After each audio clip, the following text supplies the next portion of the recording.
రాచకొండ మరియు హైదరాబాద్ సైబరాబాద్ పరిధిలో ద్విచక్ర వాహనాల చోరీలకు పాల్పడుతున్న ముగ్గురిని పోలీసులు అరెస్ట్ చేశారు. వారి నుంచి 17 ద్విచక్ర వాహనాలు స్వాధీనం చేసుకున్నారు. స్వాధీనం చేసుకున్న వాహనాల విలువ 50 లక్షలు ఉండవచ్చునని పోలీసులు వెల్లడించారు. A1 Santosh Das, A2 Bejjanki Manikanta, A3 Lokesh వర్మను పోలీసులు అరెస్ట్ చేశారు. చోరీ చేసిన ద్విచక్ర వాహనాలను హేమంత్, సాయిరామ్ అనే ఇద్దరికి విక్రయిస్తున్నారని, A1 సంతోష్ పలు పాత కేసులో నిందితుడని, A1 సంతోష్ పై గతంలో కూడా శంషాబాద్ పోలీస్ స్టేషన్ ఆ పరిధిలోని 2 కేసులు, ఎయిర్పోర్ట్ పోలీస్ స్టేషన్ పరిధిలోని 1 కేసు, చిట్యాల పోలీస్ స్టేషన్ పరిధిలో 2 కేసులు నమోదయ్యాయని పోలీసులు తెలిపారు. ఇంటి ముందు పార్కింగ్ చేసిన వాహనాలే లక్ష్యంగా ముఠా చోరీలకు పాల్పడుతున్నారని, జెప్టో డెలివరీ బాయ్స్ గా నిందితులు A2 బెజ్జంకి మణికంఠ, A3 లోకేష్ వర్మ పనిచేస్తున్నారని, చోరీ చేసిన ద్విచక్ర వాహనాలను అమ్మగా వచ్చిన డబ్బులతోటి జల్సాలు చేస్తున్నట్లుగా పోలీసులు తెలిపారు. నిందితులను అరెస్ట్ చేసి రిమాండ్కు తరలించినట్లు పోలీసులు వెల్లడించారు. గత కొంతకాలంగా నమోదైన 2 వీలర్ దొంగతనాల విషయంలో ఇన్వెస్టిగేషన్ చేస్తూ ఉండగా మనకి ఒక ముగ్గురు అఫెండర్స్ సంతోష్ దాస్, బెజ్జంకి మణికంఠ, లోకేష్ వర్మ వీళ్ళ ముగ్గురు దొంగతనాలు చేస్తున్నారు. వీళ్ళు 5వ తారీఖు నాడు మనకి సాయంత్రం కొత్తగూడ దగ్గర వెహికల్ చెకింగ్ చేస్తున్న సమయంలో ఈ సంతోష్ దాస్ అనే అతను పట్టుబట్టడం జరిగింది. వీళ్ళ ముగ్గురు కూడా రూమ్మేట్స్. వీళ్ళ మణికంఠ అండ్ లోకేష్ వర్మ జెప్టోలో పనిచేస్తారు, డెలివరీ బాయ్స్. ఈ సంతోష్ దాస్ అనే అతను 18 years. ఇతను ఫస్ట్ నుంచి వ్యాండరర్ అంటే తిరిగిపోతూ, తర్వాత ఈ బందీ దొంగతనాలు చేయటం ప్రవృత్తి ఇతనికి. ఇది గతంలో కూడా ఇతను 5 కేసుల్లో ఉన్నాడు శంషాబాద్లో. ఇప్పుడు మన దగ్గర అయిన కేసుల్లో 17 బండ్లు రికవర్ చేయడం జరిగింది.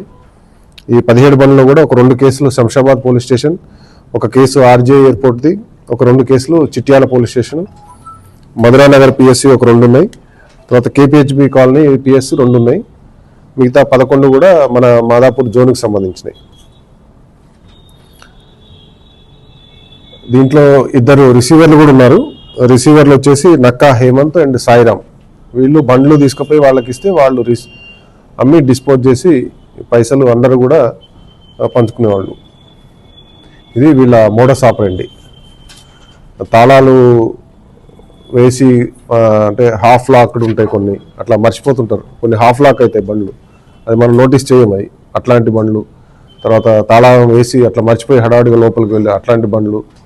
తర్వాత ఐసోలేటెడ్ ప్లేసెస్లో పెట్టి కొంతమంది వెళ్తుంటారు, లేకపోతే పార్కింగ్ ప్లేస్లో ఉండే బండ్లు, ఇట్లాంటివి లిఫ్ట్ చేస్తూ ఉంటారు వీళ్ళు. మా క్రైమ్ టీం DI గారు, ఇన్స్పెక్టర్ గారు, తర్వాత క్రైమ్ టీం అంతా కూడా కష్టపడి రికవర్ చేసి 17 బండ్లని రికవర్ చేసి వీళ్ళని పట్టుకోవడం జరిగింది. బండ్ల వాల్యూ మొత్తం మరి ఇవన్నీ దాదాపు ఈ స్పోర్ట్స్ బండ్లు, కాస్ట్లీ బైక్స్ 50 lakhs వర్త్ బండ్లు. ప్రజలకి నేను చేసే విజ్ఞప్తి ఏంటంటే, రాబో సంక్రాంతి పండగకి మన దగ్గర నుంచి చాలామంది కూడా మన ఆంధ్ర ప్రాంతం ఉన్న వాళ్ళంతా కూడా పండగ చేసుకోవడానికి వెళ్తుంటారు. చాలామంది వేరే వాళ్ళు కూడా మనకి సెలవులు చాలా రోజులు వస్తున్నాయి కాబట్టి అందరూ కూడా సంక్రాంతి పండగకి వెళ్తారు. వెళ్ళేటప్పుడు దయచేసి చెప్పేది ఏమంటే, మీ విలువైన సామాన్లు ఏవి కూడా అంటే గోల్డ్ కానీ ఇటువంటి ప్రెషియస్ మీరు ఎంతో కష్టపడి సంపాదించుకుని అవి దయచేసి ఇళ్లలో పెట్టుకోండి. సాధ్యమైనంత వరకు బ్యాంక్ లాకర్లో కానీ ఇటువంటి సేఫ్టీ ప్లేసెస్లో పెట్టుకోండి.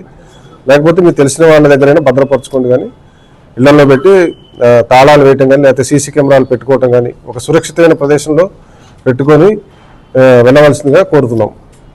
ఒకవేళ మీకు ఏదన్నా మీ పక్కన వాళ్ళకి ఏదన్నా అనుమానం వచ్చినా కూడా డైల్ 100 కాల్ చేయొచ్చు. లేకపోతే మీరు వెళ్ళే సమాచారం ఏదైనా కూడా లోకల్ పోలీస్ స్టేషన్లో కూడా మీరు లోకల్ SHOకి ఇవ్వగలరు. ఆ టైంలో మేము పెట్రోలింగ్ చేయటము, లేకపోతే దాన్ని ఎట్లా డిజైన్ చేయాలి, ఆ ఏరియాలో ఇంకా కొద్దిగా పెట్రోలింగ్ ఎక్కువ చేయటం జరుగుతుంది. దయచేసి ఇదంతా కూడా ప్రజలు గమనించి ఈ సమాచారం ఇవ్వగలరు మాకు. లేకపోతే మీకు ఇంకోటి ఏంటంటే, కొద్దిగా ఆ టైంలో అనుమానిత వ్యక్తులు ఎవరైనా కూడా మీ కాలనీలో ఎవరైనా కనపడ్డా కూడా పోలీస్కి డైల్ 100కి కాల్ చేసి సమాచారం ఇవ్వగలరని తెలియజేస్తున్నాం.